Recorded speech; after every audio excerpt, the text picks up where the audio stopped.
সকল এয়াই আছিল দীপামণি বৰা DY16ৰ বিহুৰাণী।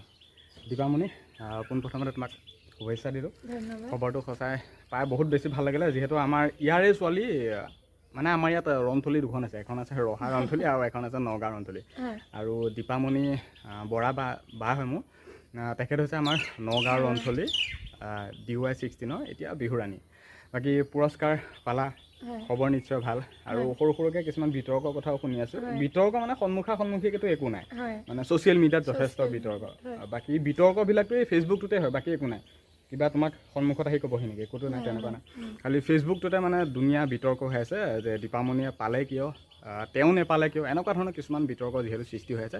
গতিকে আজি সেই ওপৰত ভিত্তি কৰি দীপামণিৰ বাসগৃহলৈ আহিলোঁ আৰু আজি বহুখিনি কথা পাতিম দীপামণি বাৰ বিহুৰ সম্পৰ্কে, এই এৱাৰ্ডটোৰ সম্পৰ্কে আৰু কিছুমান কথা আজি আপোনালোকক জনাব চেষ্টা কৰিম, আপোনালোকে নজনা কথা। কাৰণ সেই বিষয়টোতহে আপোনালোকে সেই কথাখিনি জানি আছে, কিন্তু তাৰ বাহিৰেও আৰু বহুখিনি কথা আছে আপোনালোকে জানিব লাগিব, শুনিব লাগিব, শেষলৈকে ভিডিঅ'টো চাব লাগিব।